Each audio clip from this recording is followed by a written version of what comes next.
ಹೊಳಲ್ಕೆರೆ ತಾಲೂಕು ಆಡಳಿತ ಕಚೇರಿ ಎದುರು ನಡೆಯುತ್ತಿದ್ದ ಸಮಗ್ರ ನೀರಾವರಿ ಹೋರಾಟದ ಚಳುವಳಿಯ ದಿನನಿತ್ಯದಂತೆ ಇಂದು ಕೂಡ ಬೆಳಗ್ಗೆಯಿಂದಲೂ ತೀವ್ರ ಕಾವು ಪಡೆದುಕೊಂಡಿತ್ತು. ಹಲವಾರು ಗ್ರಾಮದಿಂದ ಟ್ರ್ಯಾಕ್ಟರ್ಗಳಿಂದ ಗೂಡ್ಸ್ ಆಟೋಗಳಿಂದ ಬರುತ್ತಿದ್ದರು. ಚಳುವಳಿ ಕಾವು ಹೆಚ್ಚುತ್ತಿದ್ದಂತೆಯೇ ಹಲವಾರು ಹಳ್ಳಿಗಳ ಭಾಗದಲ್ಲಿ ರೈತರು ಇದರ ಬಗ್ಗೆ ಚರ್ಚಿಸುತ್ತಿದ್ದುದನ್ನು ಸೋಷಿಯಲ್ ಮೀಡಿಯಾಗಳಲ್ಲಿ ಅನೇಕ ಯುವಕರು ಪ್ರಸಾರ ಮಾಡಿದರು. ಅತ್ಯಂತ ಹುರುಪಿನಿಂದ ಕೂಡಿದ ಹೋರಾಟಕ್ಕೆ ಇಂದು ವಕೀಲರ ಸಂಘದ ಪದಾಧಿಕಾರಿಗಳು ಬಂದು ಬೆಂಬಲವನ್ನು ಸೂಚಿಸಿದ್ದು ಚಳುವಳಿಗೆ ಆನೆ ಬಲ ತುಂಬಿತು.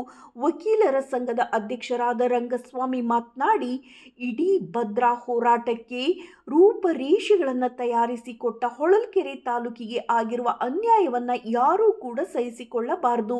ಕೃಷಿ ಜಮೀನುಗಳನ್ನು ನಂಬಿ ಬದುಕುತ್ತಿರುವ ತಾಲೂಕಿನ ರೈತಾಪಿ ವರ್ಗಕ್ಕೆ ಸಮಗ್ರ ನೀರಾವರಿಯೇ ಆಶಾದಾಯಕ ಚಿಲುಮೆಯಾಗಿತ್ತು.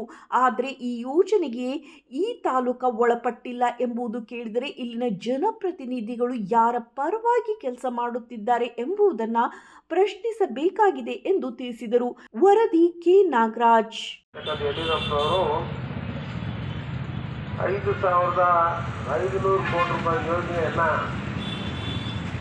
ಅಪ್ಪರ ಭದ್ರಾ ಯೋಜನೆಯಿಂದ ಇದನ್ನು ಮಾಡಬೇಕು. ಎಲ್ಲ ಜನವರ್ಗರು ಕೂಡ ಸೇರಿ ಗಟ್ಟಿ ಮಾಡೋಣ. ಈ ನೀರು ಹರಿಸುವಂತ ಒಂದು ಪುಣ್ಯದ ಕಾರ್ಯವನ್ನು ನಮ್ಮ ಜೀವನದಲ್ಲಿ ನಾವು ಮಾಡಿಬಿಡೋಣ. ಈ ಎಲ್ಲಿಯ ತನಕ ಹೋರಾಟ, ಎಲ್ಲಿಯ ತನಕ ಹೋರಾಟ,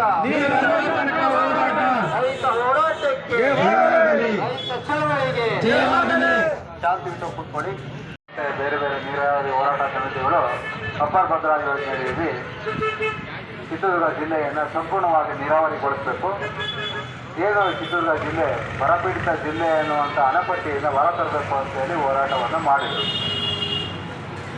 ಕರ್ನಾಟಕ ರಾಜ್ಯ ರೈತ ಸಂಘಕ್ಕೆ, ಚಿತ್ರದುರ್ಗ ಜಿಲ್ಲಾ ರೈತ ಸಂಘಕ್ಕೆ, ಹೊಳಲ್ಕೆರೆ ತಾಲೂಕು ರೈತ ಸಂಘಕ್ಕೆ, ನೀರಾವರಿ ಹೋರಾಟಕ್ಕೆ, ಪ್ರತಿ ರೈತನ ಜಮೀನಿಗೆ ನೀರು, ಪ್ರತಿ ರೈತನ ಜಮೀನಿಗೆ ನೀರು, ಪ್ರತಿ ರೈತನ ಜಮೀನಿಗೆ ನೀರು ಬೇಕೇ ಬೇಕು, ಬೇಕೇ ಬೇಕು.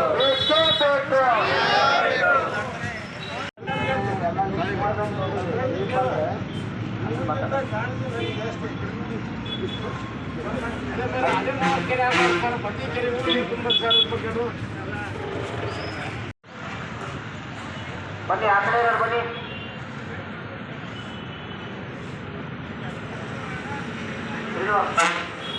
ಅಲ್ಲಿ ಯಾರು ರೈತರ ಕಡೆಯಪ್ಪ ಶ್ರೀನಿವಾಸ್.